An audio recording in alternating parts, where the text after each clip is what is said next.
Hello and welcome everyone to another episode of Breaking Bedrock. My name is Fiasco. Thank you so much for joining me here in our fresh 1.17 world. And we are going to jump right into it with my new favorite block, the moss block. Have you noticed a difference in this hill?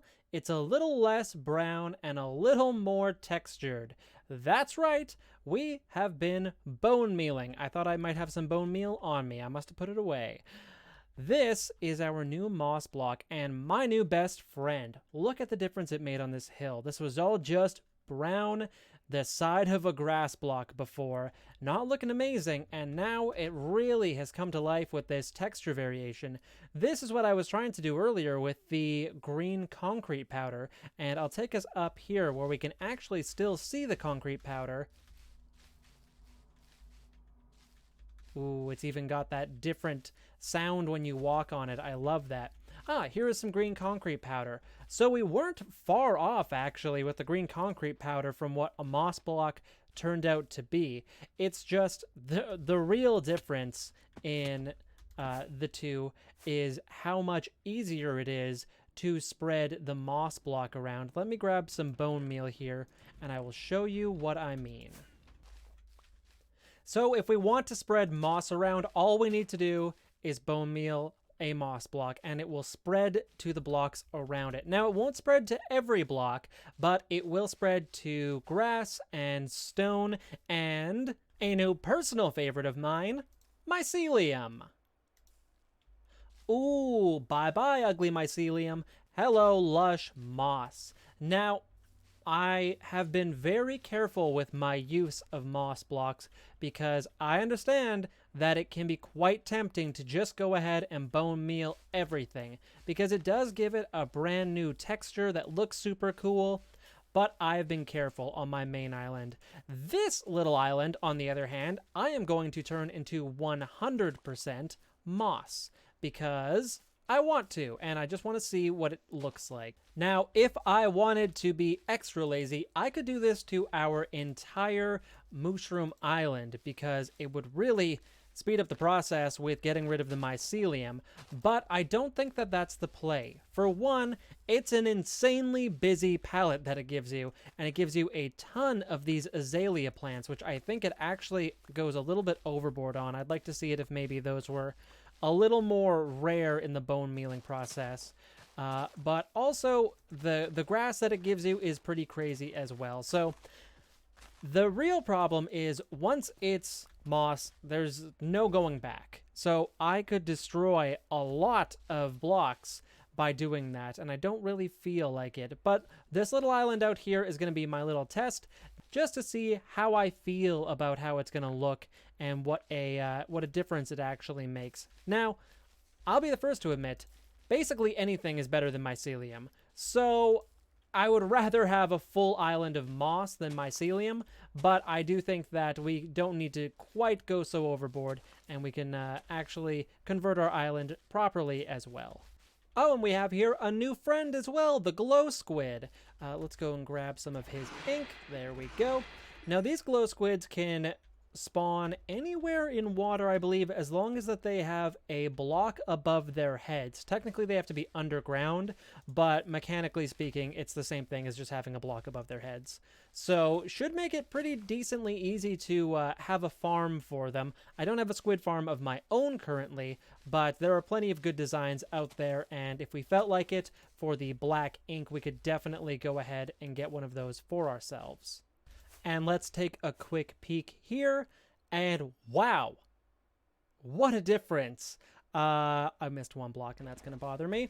Yeah, that is, holy cow, way nicer, and that took about 2 minutes as opposed to probably 20 minutes of actually spreading real grass around by hand. So that is definitely an option, and I think that might be the fate of our outer islands here, at least for the time being, because you really can't argue with that result. Now, our main island, I will be a little more selective, and I won't go crazy with it, but where moss really shines is on these hillsides here to try and cover up some of the brown sides of these dirt blocks is really my goal on these big hills because they are just so ugly when they're left barren. So the texture in them is great, and basically all I've been doing is taking a single block and just kind of flying to an area where some of this brown cliff face is exposed, and then plopping one down and just doing like one shot of bone meal, and then moving on to a different area and giving another one. So it's still spreading out the moss quite a bit, because this is what I think is very important with landscaping, is diversity. And let's even collect one of our moss blocks from down here. Whoa! Whoops. I gotta remember to start working on that bat cave of mine, because that is dangerous. As I was saying before, nature is not a palette. Nature is a mixture of many palettes. If you walk through a forest, you're not going to see a perfect patch of grass everywhere. You are going to see tall grass. You are going to see roots sticking out of the ground. You are going to see patches of moss and different types of grass and rocks sticking out. Nature is far, far from perfect, and that's what makes it natural. It's not trying to look good. It's just doing what it does. And that often means the clashing of tiny little biomes. So, in summary, the moss block is my new best friend. I love it. We have got other stuff as well, like the lightning rods that I've crafted to try and protect our villagers. And then we've got deep slate as well, which I've collected some of. A little bit of deep slate here, and we've also got some copper crafting up. And I need to get this in block form and get this oxidizing. So we can go 27 blocks of copper. Woo, goodness, that is an expensive block. Okay, I kind of was hoping that it wouldn't be so expensive, but what are you going to do? And for our copper, we are going to stick it down here in our little cave area. We actually managed to give ourselves an insanely nice working space down here by building that hillside up. Now, I think what I'm going to use the deep slate for is covering this all up underneath and kind of turning this into a bat cave. And this is where I can put different farms and things like this, where I need it to be close by me at all times to oxidize, but I don't necessarily need to see it. And that's the same with our nether warts over here. I don't really need to see the nether warts growing, but I need to know that they are growing while I'm working. So we are definitely going to work on this underside here.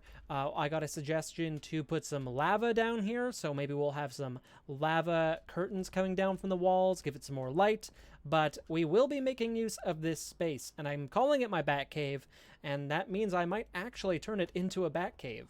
So you'll notice a few different changes in this episode. For one, we have the glow frames going, and that is thanks to this glow ink sack that we collected from our little squid friend down there.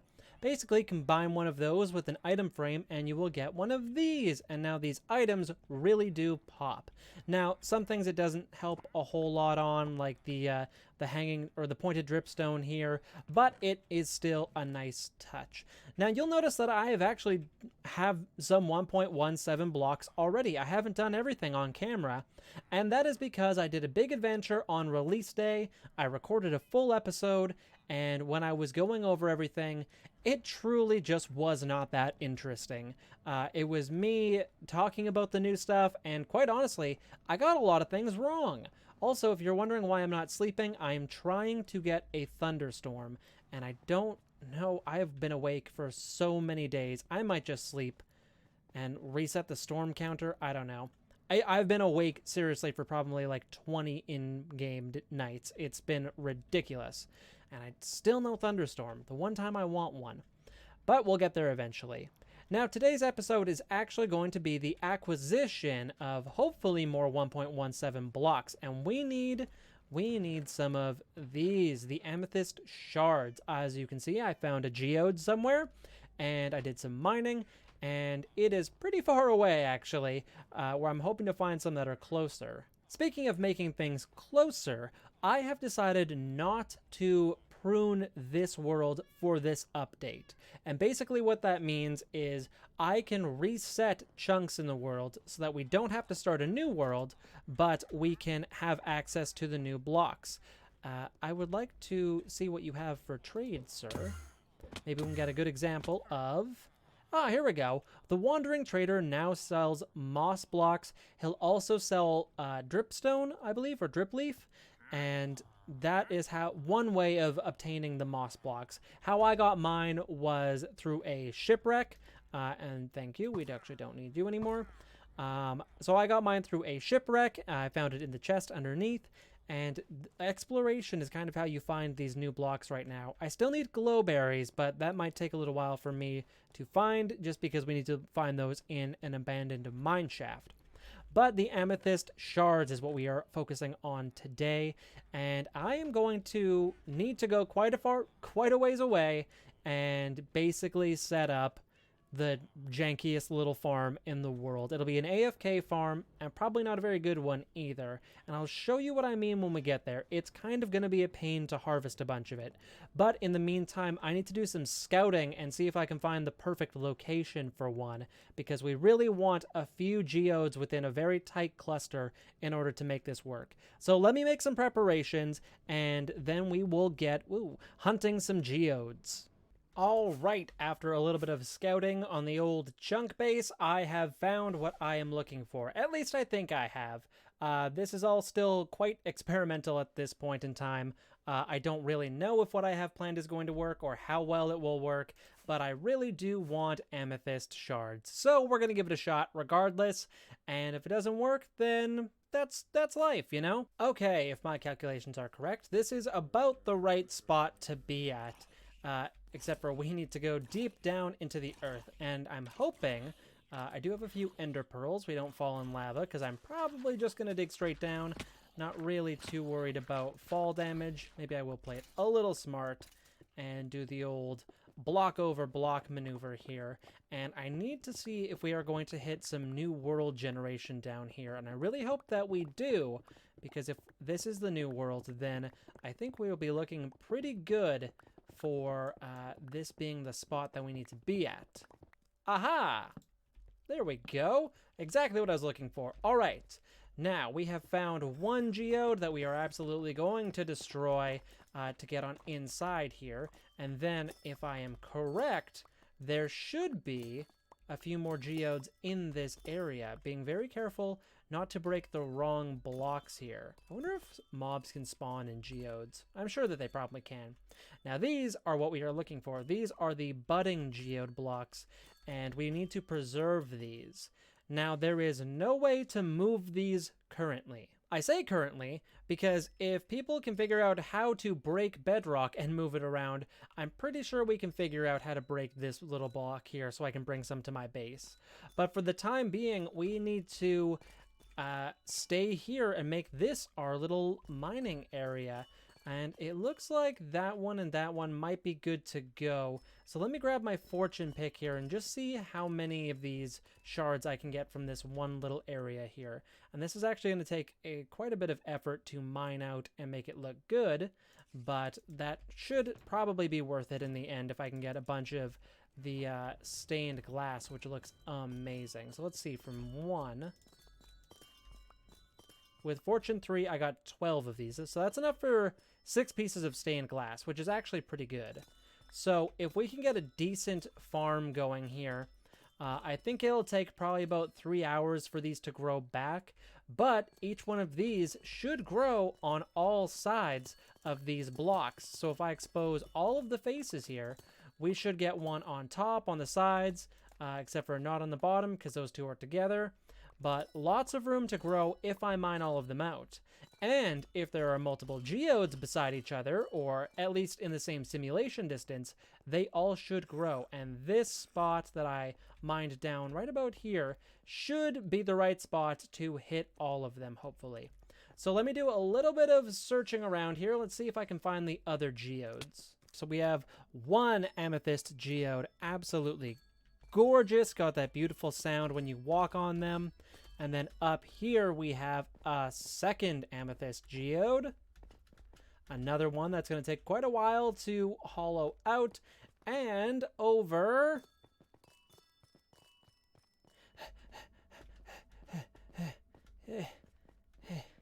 Oh, here we have a third Amethyst Geode, which will also require a extraordinary amount of work. And then, up here, we have our fourth Amethyst Geode, and we might even have more in the area. I haven't actually been up here yet, but 4 should do it for now. It's actually going to be an extraordinary amount of work just getting one of these prepped, so I'm probably going to spend the rest of my IRL night just getting all these done up, and I'm not sure if I'm going to leave it kind of looking, let's just call this natural and not ugly like it actually should be called, or if I'm actually going to do this up in kind of a nice little area here, because what I'll likely be doing is AFKing here for 3 hours at a time, and then coming through and breaking all of the buds that have grown, or just leaving it overnight and doing it once in the morning, so on and so forth. So the area will have to be safe, but it doesn't necessarily need to be pretty, if that makes sense. So I've got a lot of work ahead of me. Let me see if I can get maybe just this first one hollowed out so you can see exactly how many of these budding amethysts there are in here. Woof, that's a lot of work. These geodes are actually massive. I am getting a lot of really good materials from them, but oh boy, to do this 4 times is going to take quite a while, maybe longer than I was anticipating. And then I do think that I would like to make this area look at least a little nice. I put a nether portal in, but without a great nether hub, it's actually not much faster to go through this. I need to get that properly hooked up inside the nether for that to be viable. But in the meantime, we are making good progress on this. Slow going as it may be, it is still going. So I do kind of want to make everything look nice when it's done, but I don't think there's really a point in that until I know how everything is going to go. So I've kind of got this nice walkway right here, and I think that I will continue this up that way, and probably continue this up that way to get to the other geode over there. I think I'll do that one next. But the important thing is exposing all of these sides, and I think I have got all of the non-budding geode blocks out of, or amethyst blocks out of here. So now all of these are actively growing right now, and I can almost guarantee that by the time I'm done doing this, at least maybe by the very last one, this will all be fully grown in. I think they take about 3 hours to fully grow, which is a long time. But if I can fortune all of these, all 4 of them at a time, that actually will be quite the harvest. So definitely worth the work. I just need to figure out kind of how I'm going to practically make this place. It's in a very, it starts up high, kind of dips down low here, then goes back up high over there. It's not really a perfect system. These are also going to be very hard to collect. I might just need to bring scaffolding with me and take them down and then move as I go. That might be the most practical way, because to have an actual scaffolding network going up and around, 1, would be very ugly, and 2, probably not very practical, because I might cover up these faces and, impact our rates. So, with all of that being said, let me quit procrastinating and get back to the grind, get back to mining these out. Well, after a good while of digging, we are looking pretty good so far. I didn't have time to kind of pretty up everything. This area is a little bit cleaner, and look at this formation. Once you cut away all of the extra blocks, it's actually super pretty. We have one right down here as well that's been all cleared, and then I needed to kind of kick it into high gear so that I could be done before the end of the night, because I'd like to do a harvest and leave it overnight. So we've got our third one over here, and then just up here, I still need to add some stairs.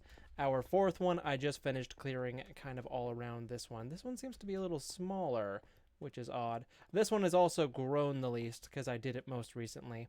So what I think I'm going to do now is, because for all intent and purposes, this is about as functional as it's ever going to get, unless I automate it, and then I will not get the benefit of fortune, so I don't want to automate it. I definitely want to always make sure that I use fortune on these. So let's do a quick harvest here. I'm going to get all of them, and we'll have a fresh grow starting, and then I'm going to leave it overnight, and they should all be grown by the morning. I don't know if every single one of them will grow, or if it's random, or how it works, but I believe they all should, unless something is obstructing them. But I guess we'll find out.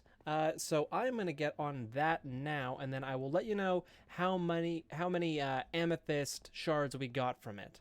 And after our first harvest, we ended up with not a bad haul. Almost two full rows of these crystals. And that's pretty good considering not all of them were actually grown out. The two up there yielded significantly less than like this one did, for example. So yeah, I think after a full night of growing, we should have a pretty good harvest here. Now the problem is, it did take a while to harvest all of them. It is actually quite the process. I might need to set up some scaffolding networks or something. It's kind of just random right now. I was just setting up scaffolding as I went along, but it didn't go too badly, and I think that is where we are going to end the episode today. So if you attempt something like this, please do bring a beacon. It would have taken me eons if I hadn't. My name is Fiasco. Thank you so much, and I will catch you in the next one.